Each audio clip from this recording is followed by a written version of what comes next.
മനസ്സിനെ ഞെക്കുന്ന ഒരു കാര്യം അവതരിപ്പിക്കാനാണ് ഞാൻ ഇവിടെ വന്നത്. ഞെട്ടരുത്. അപ്പൊ തുടങ്ങാം. അപ്പോ നമ്മുടെ രേണു സുധിയുടെ വിവാഹം കഴിഞ്ഞോ ഒരു ഡോക്ടറുമായിട്ട്? ഡോക്ടർ മനു ഗോപിനാഥൻ എന്ന് പറയുന്ന വ്യക്തിയുമായിട്ടുള്ള വിവാഹം ശരിക്കും കഴിഞ്ഞതായിരുന്നു. ഫോട്ടോസ് പ്രചരിക്കപ്പെടുന്നു. മക്കളെ, ഇത്രയും വൃത്തികെട്ട ഒരു മനുഷ്യനെ എന്റെ കരിയർ കണ്ടിട്ടില്ല. ഇത് ശരിക്കും ഇവർ എന്താണ് ഉദ്ദേശിക്കണമെന്ന് മനസ്സിലാവുന്നില്ല. അതാ ഇപ്പം നിങ്ങൾ കണ്ടുകൊണ്ടിരിക്കുന്ന ഈ ഫോട്ടോയാണ് ഡോക്ടർ മനു ഗോപിനാഥൻ, രേണു സുധി. ഇവരെ കണ്ടു കഴിഞ്ഞാൽ സീരിയസ്ലി ഇതൊരു കല്യാണം തന്നെ തോന്നും. ഇനി പറ, ഞാൻ വെറും കിണാപ്പനാണോ അതോ കിഴങ്ങനാണോ? അല്ല ബുദ്ധിമാനാണോ? ഇതേക്കുറിച്ച് ഒരുപാട് പറയാനുണ്ട് എന്നാണ് ഒരു പോസ്റ്റിന്റെ അകത്തുള്ള ക്യാപ്ഷൻ.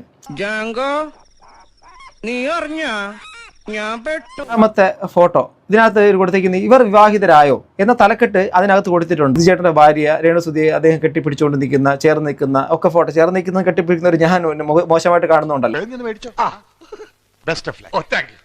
കല്യാണം കഴിഞ്ഞു എന്ന് തോന്നിപ്പിക്കുന്ന രീതിയിലുള്ള ഫോട്ടോ. അതിനകത്ത് കൊടുത്തേക്കുന്നത് വായിക്കാം. രേണു സുധി ഇനി മുതൽ രേണു മനു. ഓക്കെ, ഈ 4 ഫോട്ടോ കണ്ടപാടെ കടിച്ചു കീറാനൊന്നും ആരും ചെല്ലണ്ട. അവരുടെ ഇഷ്ടമല്ലേ ആൽബം, ഫോട്ടോഷൂട്ട്, സിനിമ ഒക്കെ ആയി ജീവിതം മുന്നോട്ട് തന്നെ പോകട്ടെ. ഇവിടെ രേണു എന്ന് പറയുന്ന അവർക്ക് സമൂഹത്തിന്റെ അകത്തുനിന്ന് നെഗറ്റീവ് ആണെങ്കിലും പോസിറ്റീവ് ആണെങ്കിലും കുറെ അധികം ആൾക്കാരുടെ സപ്പോർട്ടും കുറെ ആൾക്കാരുടെ നെഗറ്റീവും ആ ഒരു സംഭവങ്ങളെല്ലാം മുതലെടുക്കുന്ന ഒരു വ്യക്തിയാണ് നമുക്കിവിടെ കാണാൻ പറ്റുന്നത്.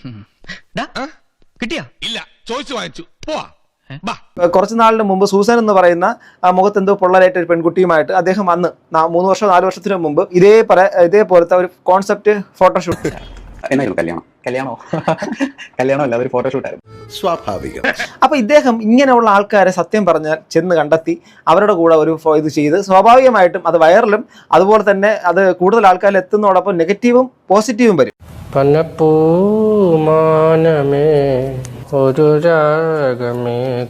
അപ്പൊ നെഗറ്റീവ് വന്നു കഴിഞ്ഞാൽ അവർക്ക് പറയാനുള്ള സംഭവമാണ് കമന്റ് ബോക്സിന്റെ അകത്ത് എഴുതി വെച്ചിരിക്കുന്നത്. കടിച്ചു കയറാൻ നിൽക്കേണ്ട ആരും. ഇതിനകത്ത് ഇവർ തന്നെയല്ലേ ഈ ഒരു സാധനത്തിന് വിവാഹം കഴിക്കുന്ന പോലത്തെ ഫോട്ടോ ഷൂട്ട് ചെയ്തേക്കുന്നത്. അപ്പൊ പിന്നെ ആരെയാണ് കുറ്റപ്പെടുത്തേണ്ടത്? ഇതാണ് ഇവിടുത്തെ വ്യവസ്ഥിതി. We are living in a very cruel society. ആള് നമ്മൾ വിചാരിച്ചത് പറഞ്ഞില്ല. ഈ തൊപ്പി വേണോ ഉണ്ടല്ലോ അല്ലേ, കോൺസെപ്റ്റ് ഫോട്ടോഗ്രാഫർ. എന്റെ കയ്യിൽ അവനെ കിട്ടിയേ ഞാൻ അവനെ അരിഞ്ഞു മുളകിട്ട് വെറുതെ. ഇനിയും സമൂഹത്തിന്റെ അകത്ത് ഒരുപാട് വിധവകളും സമൂഹത്തിന്റെ അകത്ത് പലതരത്തിൽ കോർണർ ചെയ്യപ്പെടുന്ന ആൾക്കാരോടൊപ്പം നിങ്ങൾ വീണ്ടും വെഡിങ് ഫോട്ടോഷൂട്ട് ചെയ്യുക. തലക്കെട്ടിട്ട് ഇവർ വിവാഹിതരായോ എന്ന് തോന്നിക്കുന്ന ടൈറ്റിൽ നിങ്ങൾ തന്നെ കൊടുക്കുക സമൂഹത്തെ. എന്നിട്ട് അവസാനം പറയുക, സമൂഹമേ കുറ്റം പറയൂ. 100% ഞാൻ യോജിക്കുന്നു. എന്നാ ഞങ്ങൾ അങ്ങ് ഇറങ്ങട്ടെ. ആയിക്കോട്ടെ, സന്തോഷായി. ഞാൻ പോകുന്നു. Bye bye.